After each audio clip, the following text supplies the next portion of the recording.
고속도로 휴게소에서 우리가 내는 음식값, 그 돈이 어떻게 나뉘는지 생각해 보신 적 있으신가요? 이번 수석보좌관 회의에서 강훈식 비서실장은 도로공사 퇴직자 단체와 휴게소 운영, 그리고 수수료 40% 논란을 직접 언급했습니다. 단순한 휴게소 문제가 아니라 공공기관 정관 예우와 부당이익 환수 문제로 번지고 있습니다. 지금부터 핵심 발언을 함께 보겠습니다. 공공기관 퇴직자에 대한 불법 부당한 전관 예우로 국민들이 수십 년간 피해를 입고 있었다는 사실이 드러나고 있습니다.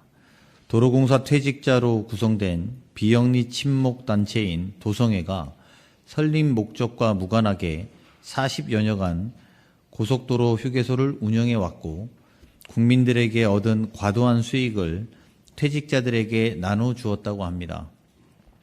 정부가 휴게소 운영 방식을 근본적으로 바꾸는 노력을 하고 있지만 현재까지 식음료 매장에서 이용자가 지불하는 금액의 40% 이상을 수수료 명목으로 휴게소 운영업체 등이 챙겨가고 있습니다. 공공의 이익을 위해 헌신해야 할 도로공사가 퇴직자 자리 확보 등 사익 추구에 매몰되어 있는 동안 국민들이 수십 년간 피해를 보고 있었다고 할 것입니다. 국토부는 고속도로 휴게소가 원칙과 상식에 기반하여 운영되도록 전관예우 방지 방안을 조속히 보고하시기 바랍니다. 특히 그간 누적된 부당이익을 환수하여 국민들에게 돌려드리고 감사를 통해 확인된 위법사항은 예외 없이 수사를 의뢰하는 등 국민들의 신뢰를 회복하는 노력도 필요할 것입니다. 이러한 부조리가 도로공사에만 한정된 일은 아닐 것입니다. 재경부는 모든 공공기관을 대상으로 부적절한 계약이나 낭비성 예산 지원이 없었는지 철저히 조사하고 근본적인 재발 방지 방안까지 마련해 주시기 바랍니다. 여기서 중요한 건 단순히 한 단체의 문제가 아니라는 점입니다. 강훈식 비서실장은 이 문제가 도로공사에만 한정된 일이 아닐 수 있다며 모든 공공기관을 대상으로 부적절한 계약과 낭비성 예산 지원을 점검하라고 지시했습니다.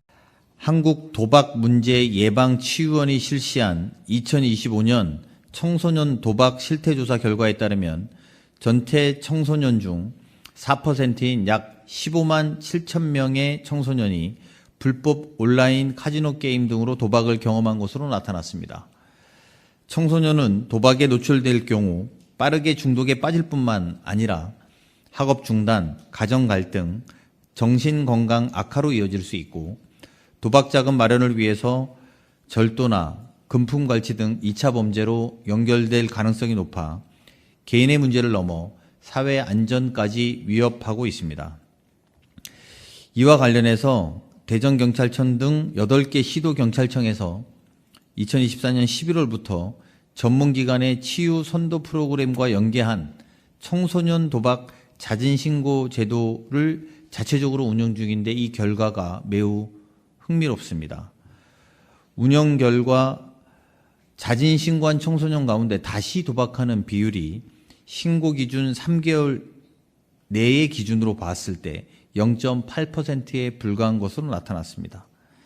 경찰청은 자진신고한 청소년의 도박 단절 의지와 효과가 확인된 만큼 자진신고 제도의 전국 확대를 적극 검토해 주시기 바랍니다. 이와 함께 경찰청과 교육부 등은 청소년이 자진신고를 할 경우 이에 대한 처분을 감경하거나 학교 내 징계 부담을 완화하는 등 청소년 도박의 자진신고율을 높일 수 있는 방안도 함께 마련해 주시기 바랍니다. 이상입니다.